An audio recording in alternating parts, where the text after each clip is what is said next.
Ipinagutos si Nueva Vizcaya Governor Attorney Jose Jing Gambito sa Nueva Vizcaya Provincial Police Office na tutukan at ipursige ang investigasyon hanggang makamit ang ganap na hustisya sa pagkamatay ng 19 anyos sa estudyante na natagpo ang sunog ng katawan sa barangay Madjangat, Quezon, Nueva Vizcaya.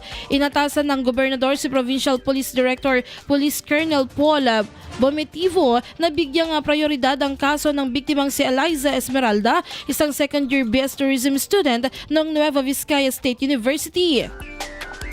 Matatanda ang natagpuan ng kanyang mga labi noong ika-12 ng Pebrero, ilang araw matapos iulat ng pamilya ang kanyang pagkawala. Ayon sa ulat, nakilala siya ng ama batay sa suot na damit na hindi nasunog. Samantala, akusa namang sumuko sa mga otoridad ng sospek na kinalalang si alias Ernie, 33 anyos at residente rin ng barangay Madjangat. Kasalukuyan siyang nasa kustodiya ng mga otoridad upang habang patuloy ang verifikasyon ng kanyang pahayag at pangangalap ng ebidensya. Binigyang diin ni Gobernador Gambito na kailangang maihatid ang buong hustisya para sa biktima at kanyang pamilya.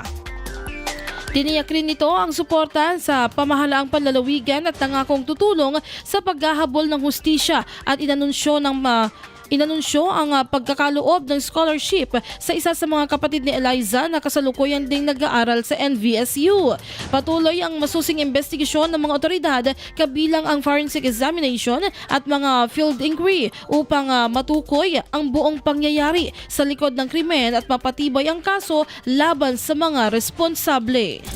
IFM News.